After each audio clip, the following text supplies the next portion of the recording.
పోటు మీద పోటు వెయ్యి పూత వయసు పొంగని ఎడమ చేత ఎత్తి పట్టు కుడి చేత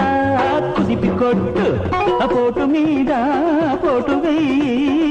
పూత వయసు పొంగని ఎడమ చేత ఎత్తి పట్టు కుడి చేత కుదిపి కొట్టు మరి